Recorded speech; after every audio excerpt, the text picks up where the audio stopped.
Welcome everybody to the third in the series of vlogs that we have been creating under the title of A Brave New World. Um, Going by what is happening around the world, it's actually going to be a bravish new world which goes out there after this whole pandemic is over once and for all.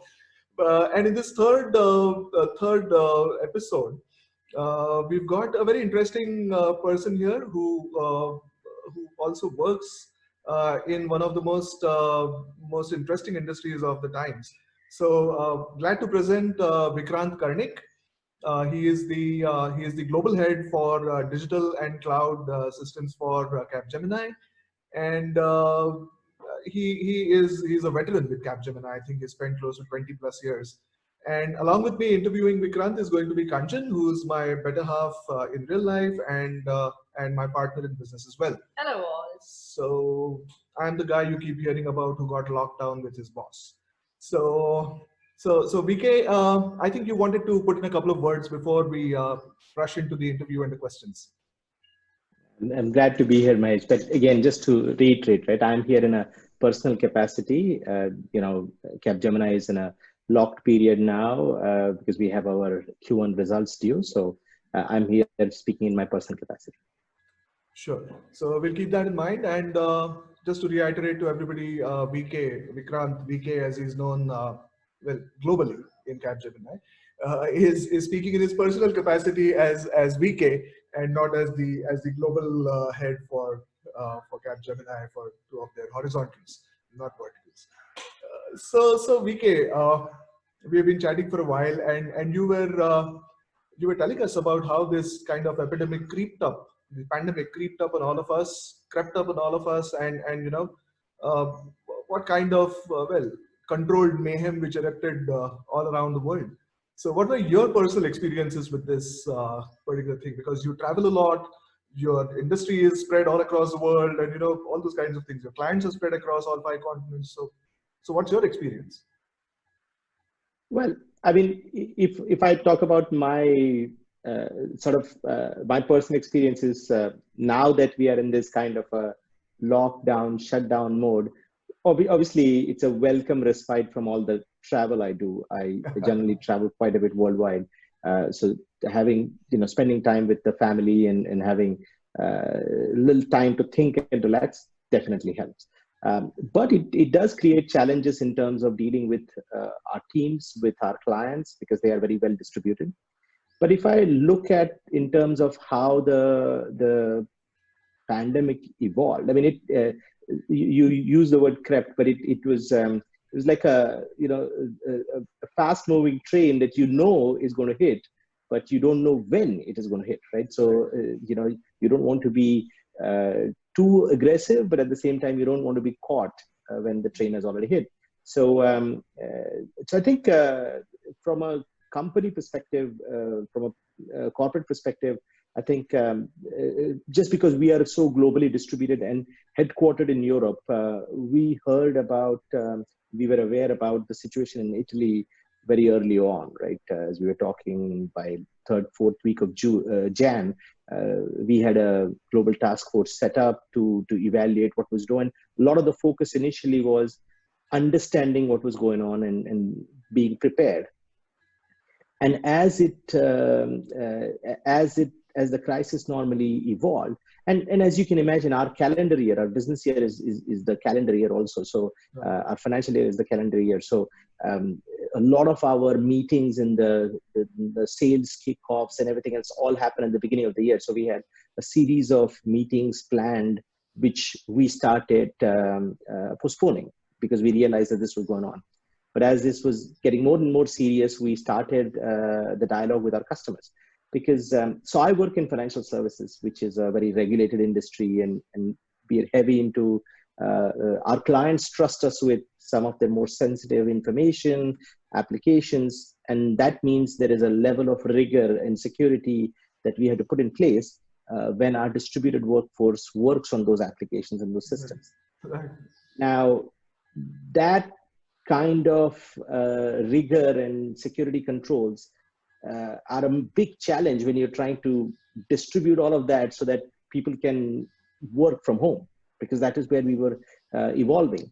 As the pandemic was getting more serious, we put in processes in place to plan for what would happen if we had to work from home. If a significant portion of our 210,000 workers around the world started working from home. So Wow. yeah, it's a big size and scope and scale, and as we heard about the India political leadership thinking about putting more stricter controls, the India leadership team started working together, creating plans, and then we had to execute those plans very quickly, because you have to understand, we can't just say, oh, from tomorrow we are going to work from home. We have to ask our customers, get their permission, get their security waivers, make them feel comfortable, because we are again going to be dealing with sensitive information in not so secure locations. So convincing them while they are working from home, while they are in their lockdowns, they are dealing with their crises, was an interesting challenge. It created some unique time zone challenges for me, which, fortunately I was not in a different place. So I just was home, just talking at odd times. But the team done a fantastic job. The leadership has been so resolute and decisive, and now about a significant portion of our workforce, I think, nearly normal situation where people are working from home on different parts of, we have 40-50 distributed centers around the world. Obviously the biggest ones are in India, but we have centers in Poland, we have centers in Philippines, we have centers in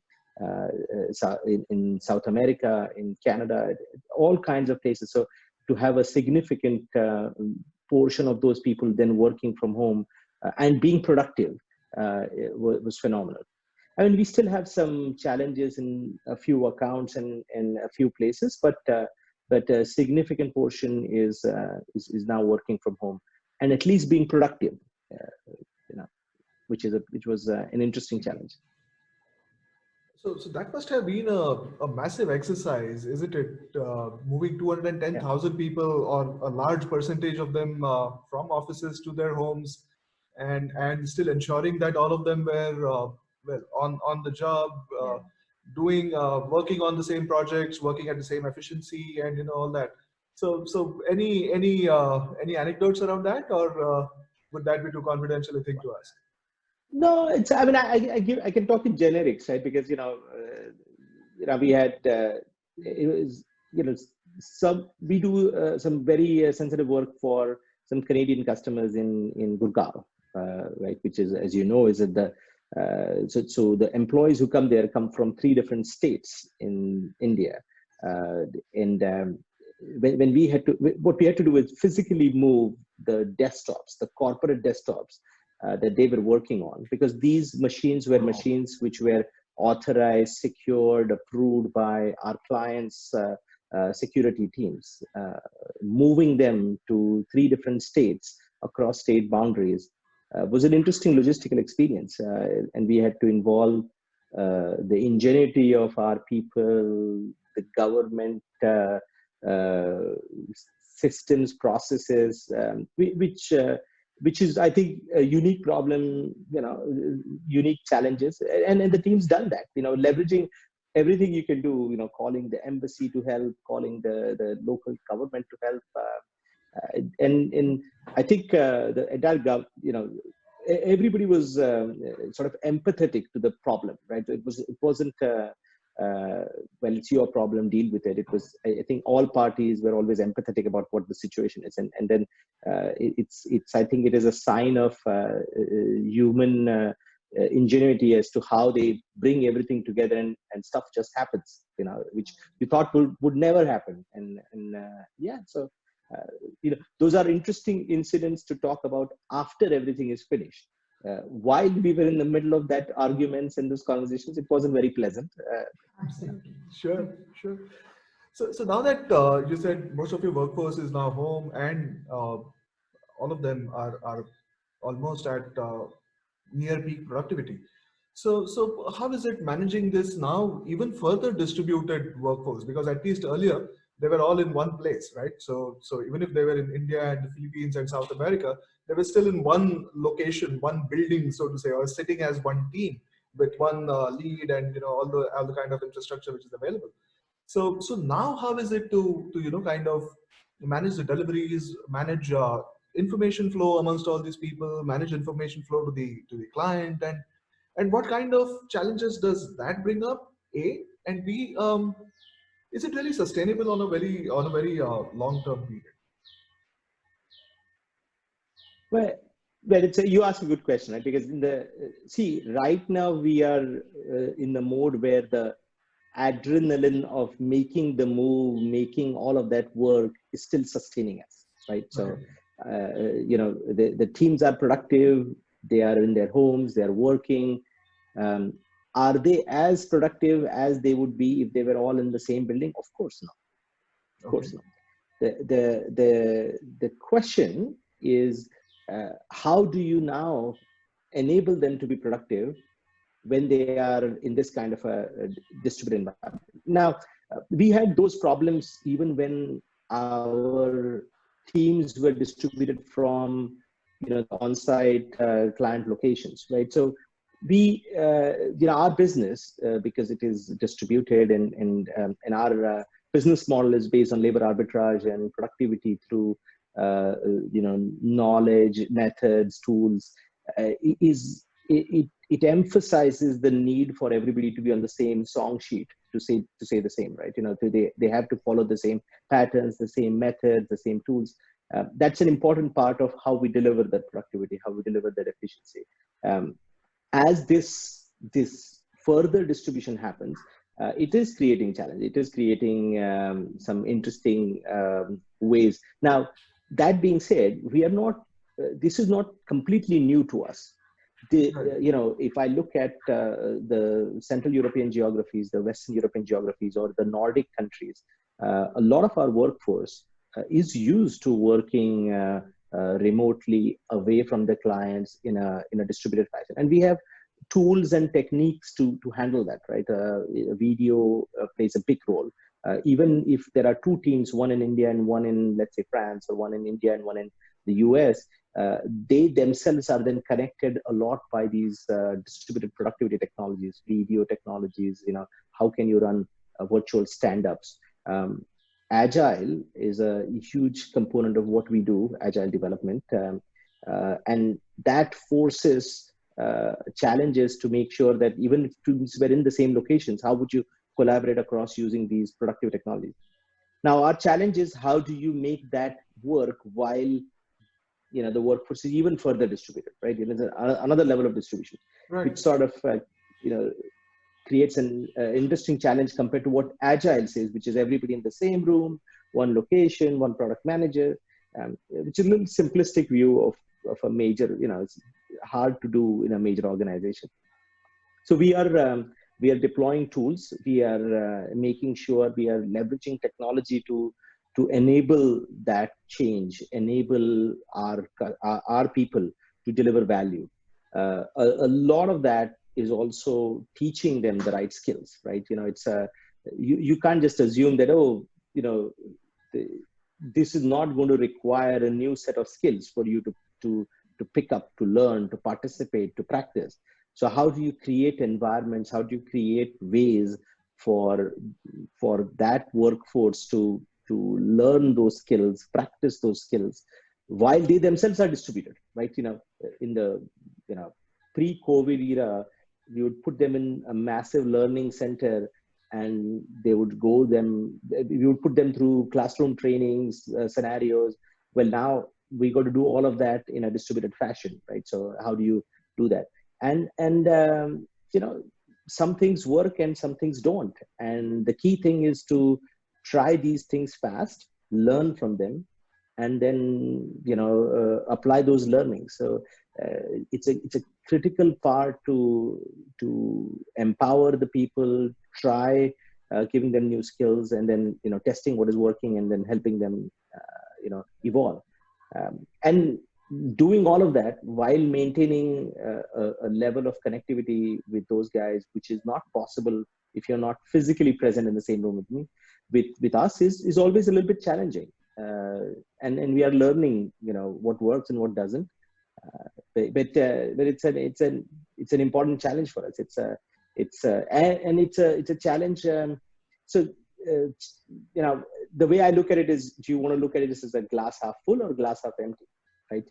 If these people are distributed, and I was sharing with you earlier, most of the teams I deal with in India routinely spend at least 2 hours one way commuting from their house Yes. to the point in time where they're productive, right? So Right. suddenly, if you had 4 more hours in the day, what would you do with those 4 hours? How can you help that person become a better person, a more productive person, a more skilled person? So I view that as, if we have this, can we use that to do other things? So it's an interesting challenge. We are doing many different things. We're trying many things. Some are succeeding, some are not, and we're putting a lot of that in the hands of the employees themselves, and then making sure we encourage them to try. And if things don't work, learn from it. That's a very modern and a very liberal, very forward-looking attitude to take, actually, because I mean, I remember back maybe about 10, 12 years ago, when I was in sales and I was in a different city in India, and there were some disturbances there. I think I received more instructions from my head office in Mumbai than I have received from my mother all through my life. What should I do, and how should I lock the office up, and what should I really preserve, and what should I not, what is, and all that. So it lasted just for about 3 days. But the 3 days, I felt like I was walking on a hot tin roof all 72 hours. And here you are saying we allow employees to learn and kind of make mistakes. And which is another great, which reminds me of a great thing. Um, India is very different, isn't it? In a lot of ways, the way we work in India is a little different from the way people work across the world. Probably the way people work in Southeast Asia is a little different from the way they operate across the world. So, what this kind of thing, this kind of a pandemic has now brought all these things into sharper focus. And do you really see any kind of challenges or any kind of any kind of benefits arising out of this to particular, say, cultures or particular ways of working? Do you think certain ways of working are more attuned to this kind of behavior or working?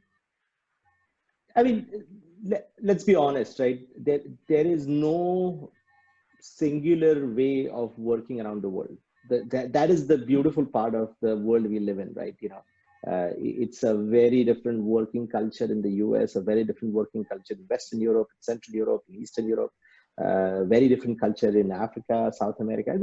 That's what makes the world what it is. So I don't think there's one way of working is better than the other way of working. Now, what is important is realizing where some of our ways of working are hindering our personal productivity, right? And the challenge always is, and again, I have been fortunate that I'm in a job where I can work from home. There are lots of people, in manufacturing, in retail. Those jobs don't allow you to work from home. Doctors, nurses, what they're going through, putting themselves in the forefront of all of this pandemic. You can't afford to work from home. There's no way. You have to be in the forefront. So if you are fortunate enough to be in a job which allows you to work from home, irrespective of the culture you are in, the time, how do you maintain this sanity of your personal life and your corporate life, right? Because it is very easy for that to bleed.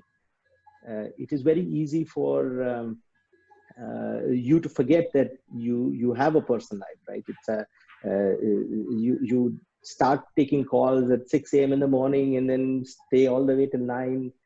And there are days when I go through that, and it is not a very happy wife and kid, when that happens, right?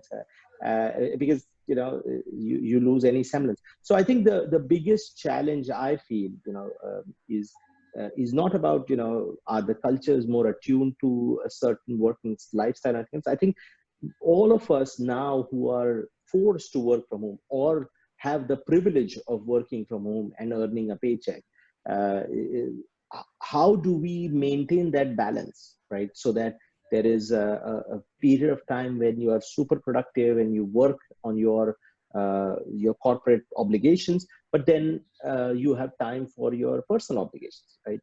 Otherwise it's very easy to get lost in all of these things. And don't get me wrong, there will be days when you will get overwhelmed, right? And then you have to find time for yourself. The key thing is being productive when you're being productive, right? Being focused on, at least that's what has worked for me. And that's what I tell my teams, right? Maintain that sanity, take breaks, go out.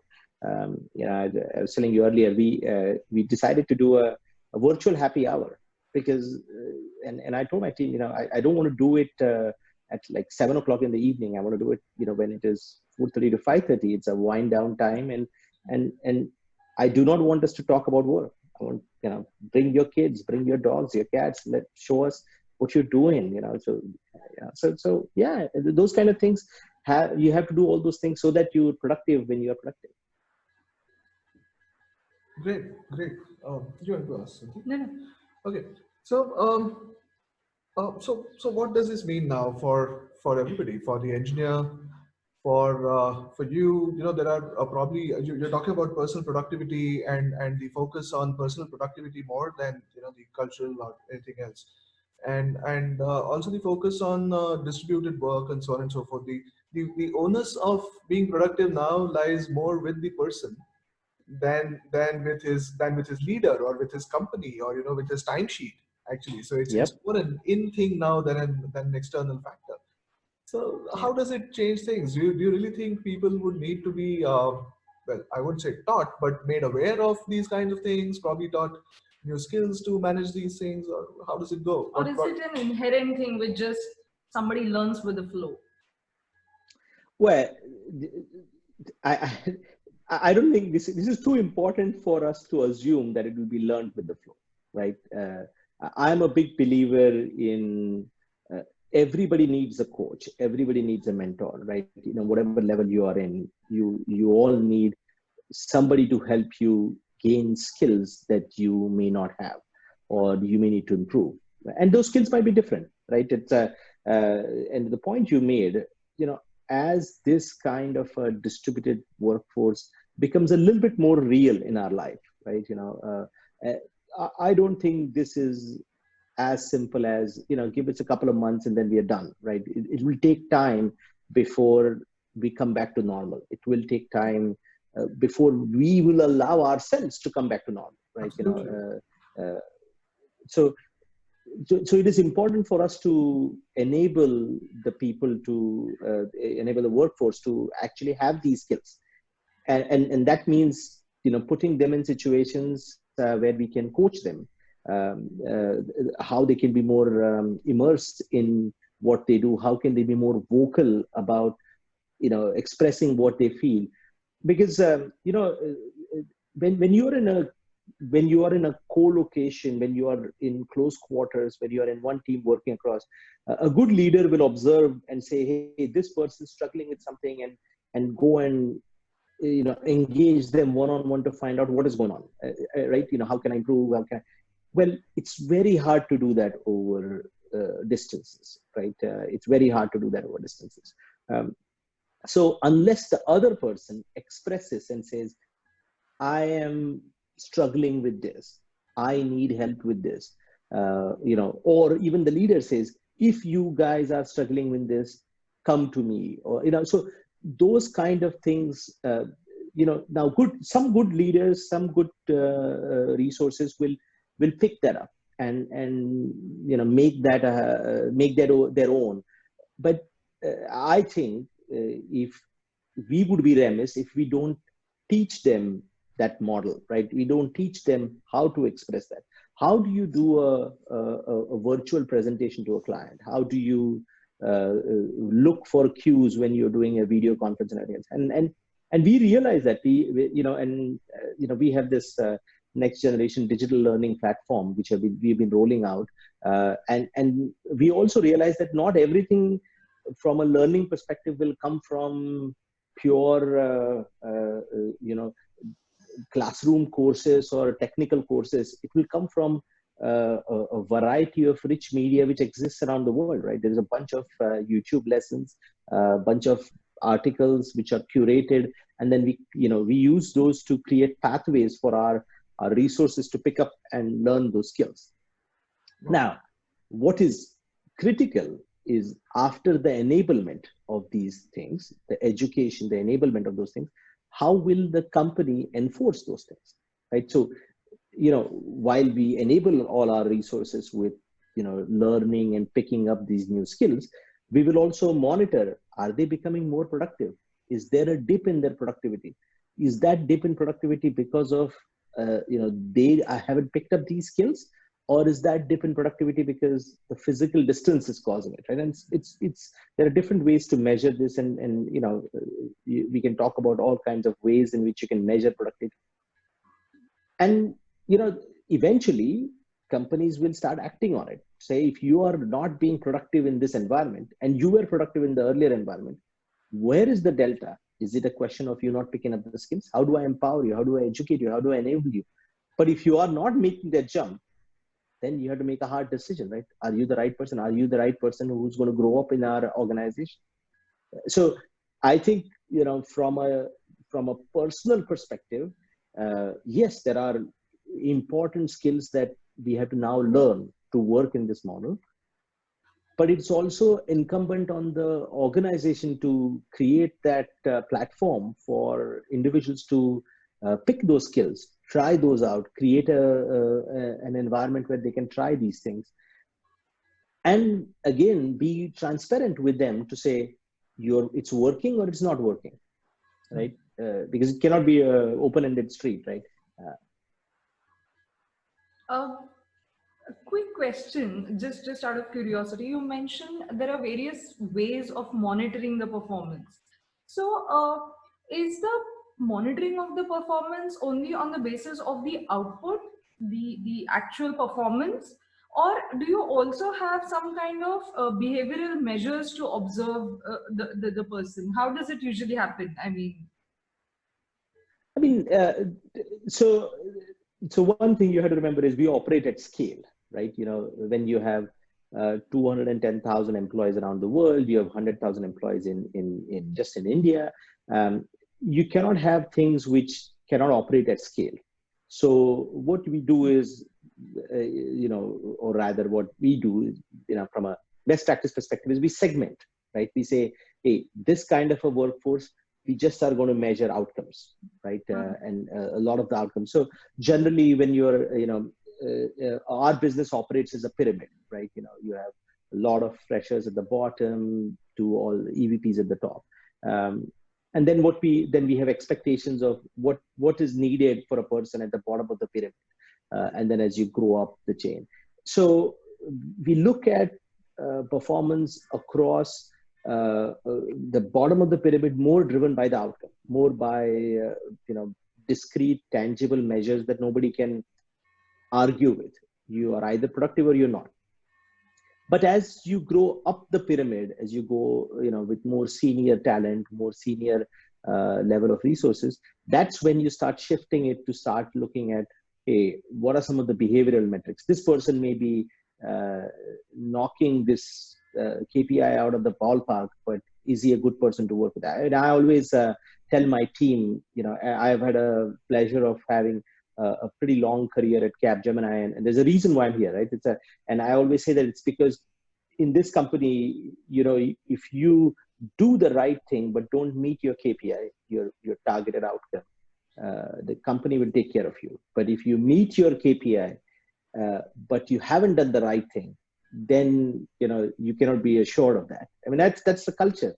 That's the culture of the company. That's the culture of how we have. But that requires this inherent understanding of what is the right thing, right?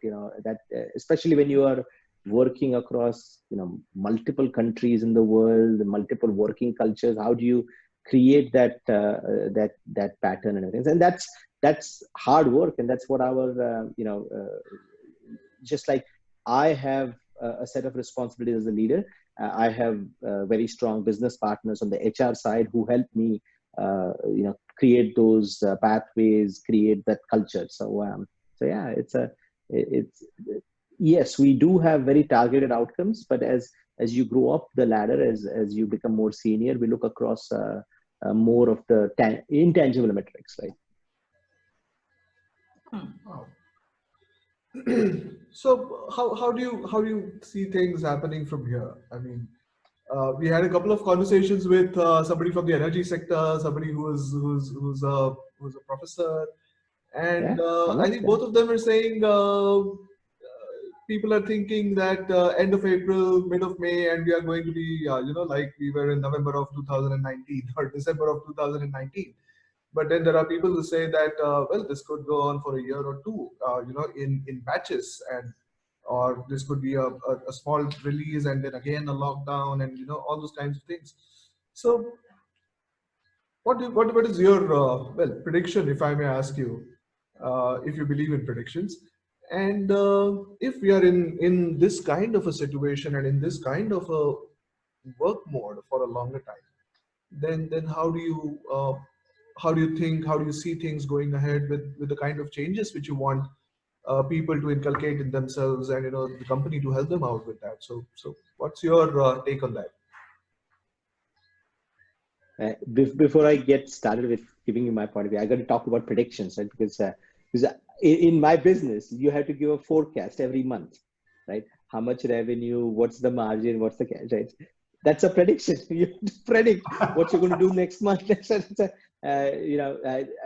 My controlling organization and my finance teams, I'm sure they don't look at it as prediction. They're like, no, you said it, you're going to meet it. But, jokes aside, I mean, see, I'm no expert in how a pandemic resolves itself. There are much more experts and learned individuals who can talk about how the disease, the scope of that might have evolved. What we are doing, right? Because we are in an interesting business, right? We consult with industries. So we have customers who range the gamut, some who have been severely affected, like travel and hospitality, to some who are actually having a little bit of a boom, like telco, right? With distributed infrastructures, telcos are near record capacities and everything. So we service across, right? So, we see the gamut. What we are doing is planning, right? Planning for how this will evolve, the bounce back, as we call it. And we are planning, the one thing is you have to plan to be flexible, because you can't go down one path and say, oh, this is the only way it will happen. The economic impact of this is definitely very serious, very severe in its current form around the world, right? It is pretty serious. The question, but at the same time, this didn't happen because of a third party or an external indicator, right? It was forced. It was a voluntary decision by the governments, the public, to stop the commerce. There was nothing inherently bad, like the problems we had in 2008 with poor mortgages and everything. There was no inherent problem which was creating this. So the question is, if that voluntary decision is released, and how is it released, right? Is it released in phases and batches and everything else? That voluntary pressure, as it is released, how can industries rebound from the stress they have been put to? And we know that it won't be a simple rebound. Even if tomorrow the government say a few things, we are planning for a staggered rebound, and we are creating scenarios for that and preparing and planning for that, because that's the best thing you can do. Plan and be prepared to be flexible.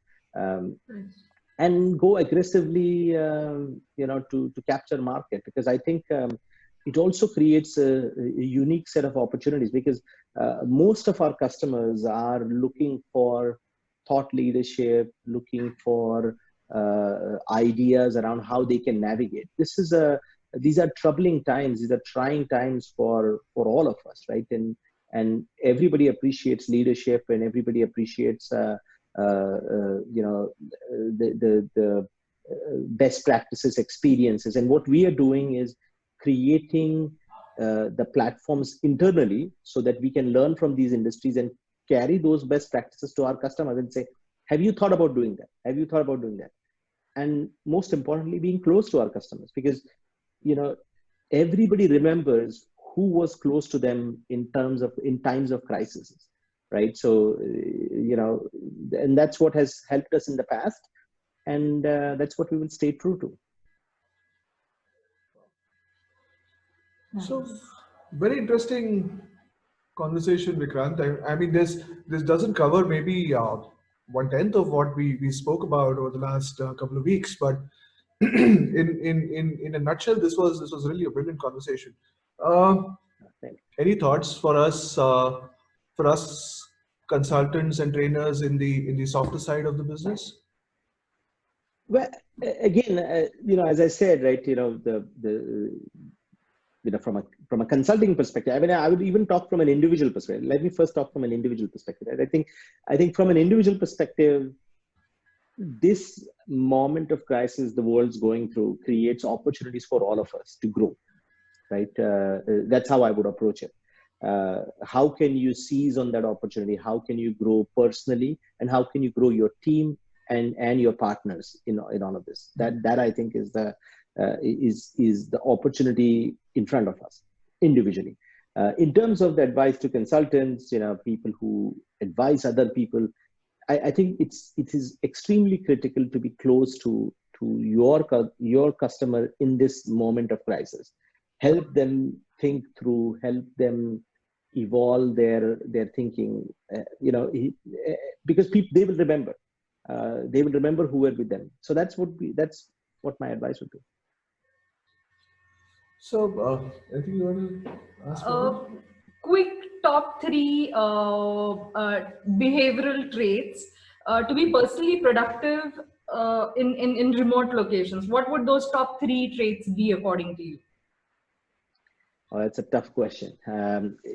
So first thing I would say is expressing yourself properly, right? Expressing and being articulate about it. I think that is an important part. The second part of it is being able to sort of manage the dichotomy between your personal life and your productive life, right? Your corporate life, because as you are working from home, if you don't manage that boundary well, it can create stressors on your personal life, which affect your productivity and all those things, right? So I think managing that sanity, managing that balance is an important part also.